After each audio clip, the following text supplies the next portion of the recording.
What's up, guys? Welcome back to Between the Pylons. I'm John Camacho. Thank you so much for watching. And guys, today we are talking about Rhamondre Stevenson out of Oklahoma. This is a really exciting player to talk about. Another guy who is, honestly, he is in my top 10 of running backs. That doesn't mean a whole lot because I do view this class as really top heavy, with like the top four being in a class of their own. And then there's a huge gap. And then there's a lot of other guys to talk about. But he is at the top end of those other guys to talk about, right? He is a really interesting guy. We're talking about a guy who was unrecruited out of high school because he had an injury his senior season in high school, goes to a JUCO school, has a ridiculous sophomore season, and transfers into Oklahoma. That 2019 season, he's splitting carries with Trey Sermon, with Brooks, who's also another running back coming out that probably won't get drafted. Maybe he does, I don't know. And then the 2020 season happens, which we all know about that, but he is able to show enough to declare for the NFL and become one of the top prospects, and a guy who had a really good Senior Bowl. I'm gonna pull up the graphic right now here for you.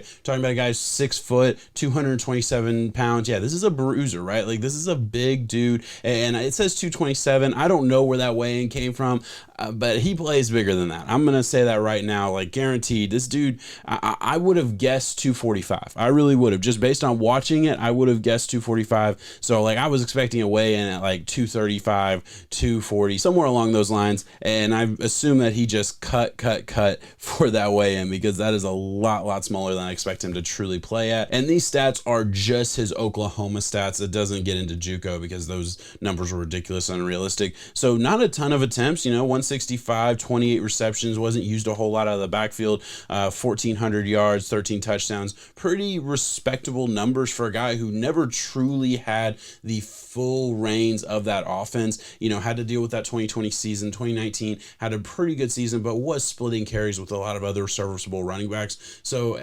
it's a pretty good numbers overall. Let's get into the skill chart so I can kind of break this player down in a different way. So vision at a 4.8, we got to start there. This is a slight positive grade, right? 4.5 is my baseline average, so 4.8 positive grade, but that's a very important grade for running back, and it's not maybe quite as high as you would want it to be. And really, the reason is, it has really nothing to do with him. This is a guy who plays on a team where it's like, okay, you have a pulling guard half of the run plays, right? Sometimes it's a pulling guard and a pulling tackle, right? Like, it was just a lot of, you're running right here. And it's like, you don't get points for that. I think he, in general, just grades out as a guy who needs to be in a gap run scheme. And I don't like saying that, because I'm not just saying, oh, he couldn't be in a zone scheme or anything. I think, like, outside zone run scheme is not going to be his cup of tea, just because I don't know if he has the speed, especially at the NFL level, to turn that corner on the edge, or maybe even get to the edge at times. In college, he certainly could, but the NFL level, everyone's a little bit faster. I don't know if he has that explosiveness right there to really do that. So I do think he is a little bit limited in the run schemes that he's going to fit in. That's okay. Like, there's really good running backs in the NFL that are somewhat limited in the run schemes that they fit in. Derrick Henry, I would argue one of the best running backs in the NFL, statistically the best running back in the NFL right now. He's limited schematically as to where he fits, but you put him in the right system and he flourishes. You can say that about almost any player in any position. Like, the right system, he will flourish. I don't think it's an insult to say that by any means. Agility at a 4.4, slight negative grade. Yeah, look, that's not really what he is. I mean, he's just not a guy who's going to be your joystick running back. He's not a guy who's going to make a bunch of people miss in the open field. He has very quick feet. He really does. Like, his feet are very impressive, especially for his size. But that more so goes into like short quickness for me, and that's why short quickness is at a 5.3, which is a positive grade and a pretty good, like, above average positive grade for me. And I think that's why, like, again, this isn't a guy who I think is going to grade out to get to the edge consistently. But his quickness, especially his feet quickness, all very positive, and I'm very good with that. Acceleration at a 4.5, like, that's my baseline average grade, and I really went back and forth with this, guys. I really did. Like, this is a grade that I struggled with a good bit, and hey, let me know in the comments if you disagree with that. I somewhat expect that, or I certainly understand if it happens.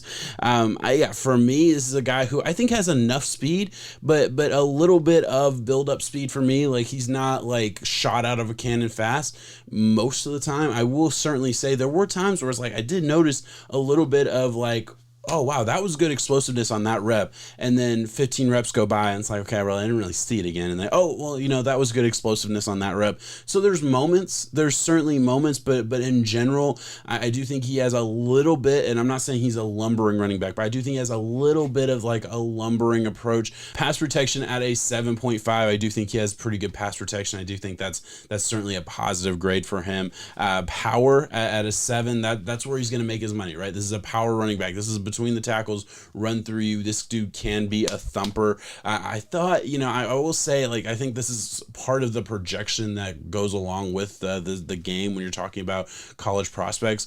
A little bit too much of a, how do I want to say this? Yeah, it wasn't consistent enough for me as far as like the reason this isn't like an 8.5 power. Because he certainly had that ability to be that. I really believe that. But it just wasn't quite as consistent. Like, I thought he could have been like, punishing linebackers more than he did at times. And that's okay. It's not the end of the world by any means. And I certainly think like that can be coached up. You got to think this isn't a guy who really has a ton of snaps at the D1 college level, right? So I'm kind of okay with that. I'm projecting the power to be an elite trait in the NFL. I'm projecting that to be something that gets you excited at the next level and to be a reason why NFL teams are going to draft him. I certainly think it's there. You saw a ton of it in college. Would like it to have been a little bit more consistent, and that's why specifically this isn't like an 8 and this is a 7. Like we're arguing semantics when we get into like this kind of level of grade, right?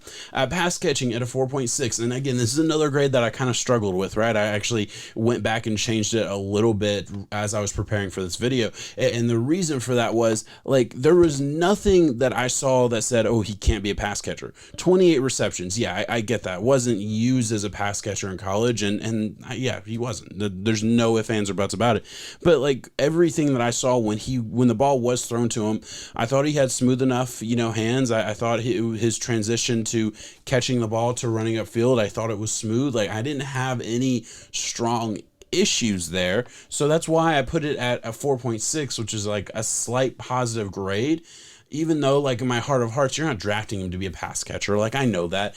I could have just as easily put this at, like, a 3.6 and probably felt better about it, but I don't think that would have been fair to what I think of the player. I think that may have been more fair to, like, what the production was and what he grades out to be in the NFL, but what I truly think of the player, I think he can be a pass catcher. I don't think that his inability to catch the ball out of the backfield should be a reason that teams don't draft him, right? I don't think that will be a defining factor in why a team drafts him or decides against taking him, right? I just don't think that should be a consideration. I think he can do it. He just didn't get the opportunity enough in college. I hope that makes sense, right? Like I did struggle with that a little bit because I wanted to be fair to the player, but also represent what he, is realistically going to be drafted to do. So I hope they toted that line pretty well. Patience at a 6.6. This is one of those things that's like you can't have an Oklahoma running back that has a negative grade at patience, right? Like I mentioned it with vision. They have too many pulling guards. They have too much of that to where it's like at times you have to have kind of quick feet and the ability to wait for the block to be set up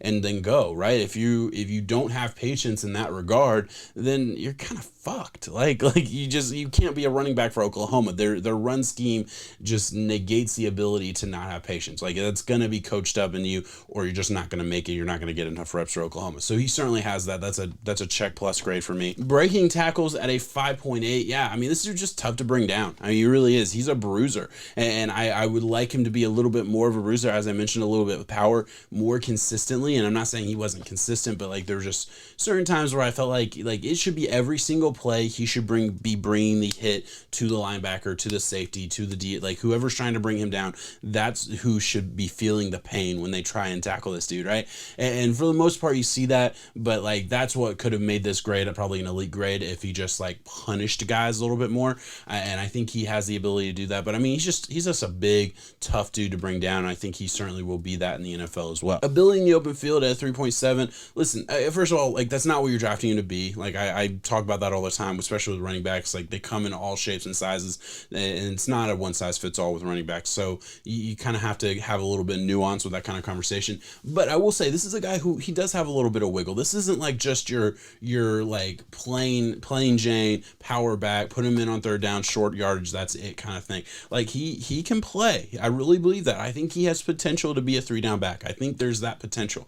Now, ability in the open field right now is a negative grade, and that's what we're talking about. There's way too much of like choppy feet, gonna break down to change directions, right? Like, he doesn't change directions as like quickly as you would want in the open field. I don't think, like, he doesn't break people down and make people miss that way consistently. And there was this other thing that, like, I had a problem with, and I don't know if maybe I'm just seeing things, maybe I'm just overthinking things a little bit, but I wrote it down a handful of times when I was like watching the player, and it was just like, does he seem off balance in the open field? Does he uncomfortable when he has space and like too much room to work with, right? And let me know in the comments. Like, let me know if you're an Oklahoma fan, you watch a ton of his games, and you feel like you have a good feeling for the player and you never noticed that.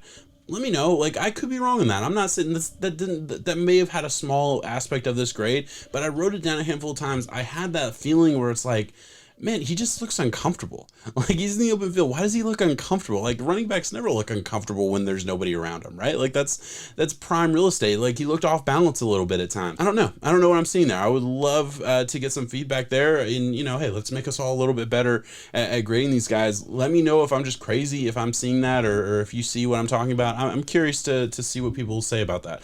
Pad level and balance at a 5.3. This is a guy who, you get into power back. Like, he has very good balance for the most part, I would say. Very good pad level for the most part. I will say he leans forward a little bit too much, gets a little bit over his knees a little bit at times, and that can be problematic at times. But overall, it's 5.3. It's a positive grade for me. That's like my standard checks the box grade. I don't have any major issues with it. Overall, guys, we are talking about a guy who kind of breaks the mold of what we're seeing a lot of in this particular draft class, right? There's a ton of guys that are smaller, scat backy type of running backs that are quick and agile and all those things, right? There's a ton of those guys in this draft. There's not a lot of Rhamondre Stevensons in this draft. And to me, Rhamondre Stevenson fits into this running back class as a whole in a very interesting way. Because for me, like, just the way my rankings work, I have Travis Etienne at number 1, and then there's a pretty, a good gap there. And then it's Najee Harris and Javonte Williams at 2 and 3, right? And those guys, like, I've been debating back and forth of which one's going to be 2 and which one's going to be 3. And then you go down a peg, and then there's Kenneth Gainwell, right? And those are my rankings. You can disagree with that. That's totally fine. I know Najee Harris is number 1 for a lot of people. Not for me, but that's okay. And then for me, the way this whole class breaks down, there's really nobody else that I value in that day 2 range. Like, all 4 of those guys, second round picks, like slam dunks, I'm good with. And then there's nobody else that I value in that second round range, or second or third round range. And then there's a ton of dudes, a ton of guys that I really like day 3. Any one of them could be drafted early or fall out of the 7 rounds altogether, right? I don't know how it's all going to play out. Rhamondre Stevenson is at the top. He is in my top 10. I believe he's like 6 or 7 right now on my rankings, but like right neck and neck with everybody else, right? Or with like the next 3 or 4 guys on my list. I think Rhamondre Stevenson is certainly in that next tier of running backs that you would talk about. And for me, I think there's going to be a team, third round that's looking at Rhamondre Stevenson and then the rest of the class and saying, well, nobody else really fits this mold of running back that we want, that we like, the Rhamondre Stevenson mold. We're going to take him third round because there's nobody else we can get here that fits that value, right? So I do think he is a guy who sneaks into that third round range, and I'm perfectly okay with that. I really like the skill set. I'm really excited to see what he does at the next level, and I'm genuinely very, very excited to see if he has that 3 down potential. I hope he goes to a team that at least gives him the opportunity to be that at some point early on in his career, because I do see a little bit of it. I think it's a projection at this point, but I certainly see enough to think, oh shit, he's a guy, he could be sneaky. He could be like a sneaky dynasty guy that you get kind of late that could turn into something big. But all right, guys, that is all I have on Rhamondre Stevenson. Please, if you don't mind, hit that like button. It really helps me out. Subscribe to the channel if you're not already. If you're watching watching this after the draft and you're like, why would I subscribe to him? The draft's already over. Hey, I'm going to have a ton of content coming out, football content, NFL content, college content. I'm going to be doing the same thing next year, so you'll want to be ahead of the game for next year. Hit that subscribe button now. I would very much appreciate it. Thank you so much for watching, guys. Peace.